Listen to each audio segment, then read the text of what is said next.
What is going on, guys? In today's video, we're going to be bringing you the brand new PvP meta for Necromancer. You had seen me using the Dark Curse one in the last few streams. Now, the Dark Curse one, I think, is going to be an off-meta build.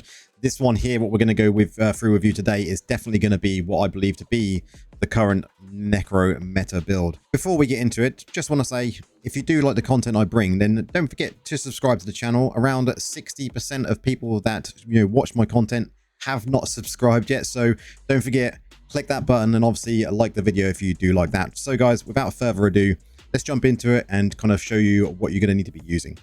So guys, skills you're going to be taking in this build are going to be the Ref Form, and it's going to be Bone Armor, Grim Scythe, Skeletal Mage, and for the primary, you're going to want to be taking your Soulfire because we're going to be using an offhand that does utilize this.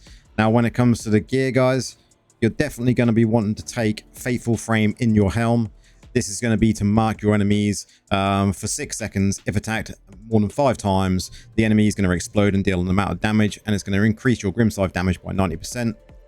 The chest piece, Draw Deep, is going to be for Bone Armor, so Bone Armor will now passively absorb the souls of your enemies, generating this amazing shield that grows in strength with each kill. Additionally, you can activate it pretty much any time you want, and it does save your life quite a lot. The shoulders you're going to want to take is Cutthroat Arch. This is going to be for your mages, so your skeletal mages attacks siphon the power from your targets, increasing your crit hit chance by 3.8% for 2 seconds, and it stacks up to nearly 23%. The legs, you're going to be wanting to take the Hemorrhaging Shadows. Now, this one is going to be for our Grim Scythe, and it is going to basically apply a bleed to the target. We're going into the kind of the dot build here, guys, so having dots is what we need. So this is going to deal 4,460 damage per second for 3 seconds, and also increase the damage of our Grim Scythe by 90%. Defiling Swarm for the whirling blades, the scythes going around us to generate lots of corpses. We're going to be using Spike Feather as our first offhand. This is good because it leaves a burn on them as well, so if you do get to cast your primary every now and again, leaving that burn on them is really, really good. We're going to be using Stroke of Midnight, so this is for our Wraith Form. If you're hit, you're going to have your cooldown reduced by 5 seconds for each time you're hit, up to a maximum of 1.5 seconds. So you can be hit 3 times and you get the maximum there. Worthwhile having. I think the more times we're in Wraith Form, the better. It can save us, it can get us into the packs, it can get us applying the dots, so it's a win-win. And then for the last piece, we're using Scattered Light, which is for our mages. Now, these mages are very aggressive when it comes to using them in battlegrounds. They're untargetable. They summon 1 passively, and then when you press it, you get 2 extras. When it comes to the set items, guys, we're using 2-piece Vifus for the increase in duration of the beneficial effects. And then we're using 2-piece Barons for the increase in duration of the harmful effects. And then we're using Grace because Grace is just better when it comes to using it in PvP because of dots. I think a lot of people have that argument between this and Agments, and I just personally think this is better. Gems are fairly important, I think. You want to be taking a mixture of dots, gems, and a mixture of damage amping gems. So my first one I've got in here is my Colossus Engine. It's going to grant me a buff. When I grant myself a buff, it gives you this Colossal Strength for 6 seconds. It's going to increase your skill damage and your size and skill range. So that is really, really good. Your size and skill range means you're going to be moved quicker. Your range on your Grim Scythe Whirling Blades is going to have a bigger range as well. Additionally, this is another important part. Colossal Strength grants you immunity to knockback for 2.4 seconds at the rank that I've got it. Really, really helpful. We all know what like CC is like in PGs at the moment. Next one, Blood Flow. This one provides a dot. Increase your critical hits, cause you to enter a blood rage for 6 seconds, increasing your damage done by 16%, critical hit damage by 32%. So we're going to get an increase in damage and critical hit damage. Always good to have that going into PvP.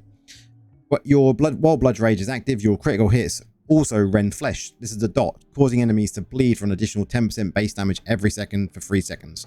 So you gain that dot, and additionally, you gain 2% critical hit chance for each nearby enemy that are bleeding around you, up to a maximum of 8, so just even more damage. Next up here is one that you could swap out, Pain Clasp. Believe it or not, this can be swapped out for maybe a Misery Elixir.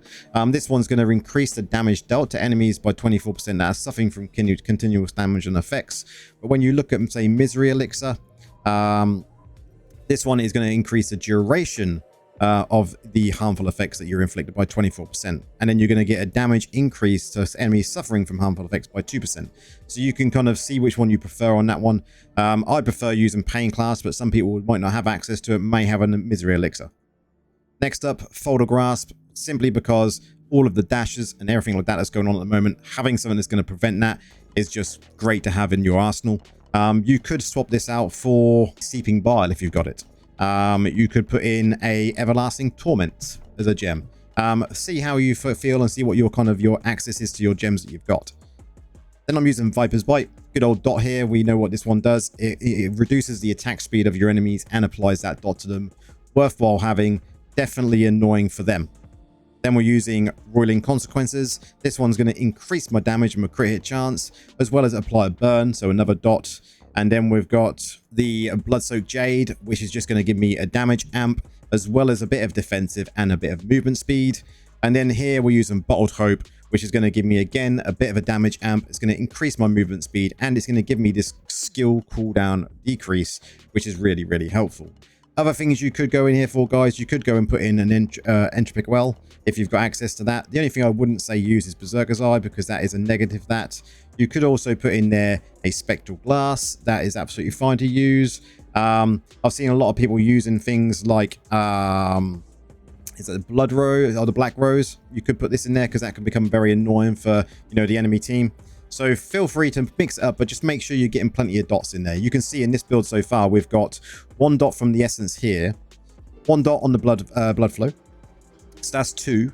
We got 1 blood dot from the Viper's Bite, so that's a total of 3. We've also got the Roiling dot, which is 4. So we've got 4 really good dots here. Plus, when they happen, you then get Grace happen as well. So this is going to cause them a lot of issues when they try and heal up. If they're running away, they try and heal. Grace will hit them, and then they just stop healing. So you can see kind of how this works. It works really, really well. Paragon, guys, Gladiator. The setup you want is a Grizzled Veteran. When you're fighting a player, you deal 4% more damage and you take 4% less damage. You're going to want Cheat Death. We want to be able to come back to life without dying. So having that Cheat Death is really, really good. Quick-Witted reduces the duration of loss and control effects against you by 10%. Really worthwhile having at the moment because everything is just CC mad.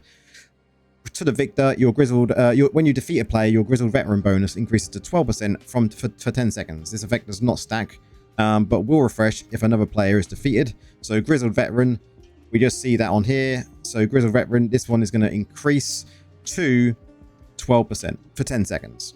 So that is really, really strong. The last one, Overpower. For every player you defeat, your critical hit chance is increased by 3%. And it stacks up to 5 times. So this one you really want to be focusing on getting them kills, getting this stacked up, because once this is stacked, you suddenly just start racking in the kills. And then that you find that they will then try and focus you to stop you from doing what you're doing. Then it comes to the legendary one. You can take one of 2. I like to take Death's Release. When the effects expire, they kind of explode. Or you could take the Curse of Weakness, which is one of the newer ones, which is just going to reduce the damage they deal. And I think this one's probably worthwhile taking, and I probably will mix it up and test between the two which one is the better. But feel free to mix it up and see what your personal preference is. Warband Room is very important. I think that we always tend to forget that, but you definitely want to be taking the Protector. It's going to increase your size, gives you a bit of damage reduction. Who doesn't want to take less damage? I think it's good. But if you're feeling a bit risky, go in for Attacker. See how it works out. If you can pull it off, then well played. When it comes to familiars, guys, you just want to be making sure you've got a savior pet. Savior pets you definitely want, even if it's just a cheap one with the lowest rating as savior, definitely get it. You'll notice a big, big improvement. Now, another one I want to talk about, guys, is cursed properties. We tend to forget these as well. But cursed properties, this is what I'm rolling. The atrophied 6 pieces is going to obviously appear under the enemy when you deal continuous damage to them. It will deal 24% of your damage every second for 6 seconds to enemy that remains in the area. And additionally, it reduces their movement speed while they're in the dark field as well. And then I've taken the detested here as well, just to be a bit more annoying. So guys, that is the build. I will leave you with a gameplay at the end of this video so you can see how it plays out. And then what I want you to do is, if you like the way it looks, leave a comment. If you think there's changes, leave a comment what changes that could be made. Tell me what build you've been running in PvP, because I think Necros are going through a really hard time at the moment. I think you'll find this is the one, guys. If you like the content I bring, like the video, subscribe to the channel, come and jump in the Discord if you've got any questions, guys. We're there to help. If you are struggling, come and ask. Plenty of people in there that will definitely help you out, guys. But until the next one, we'll see you on the live streams. Cheers.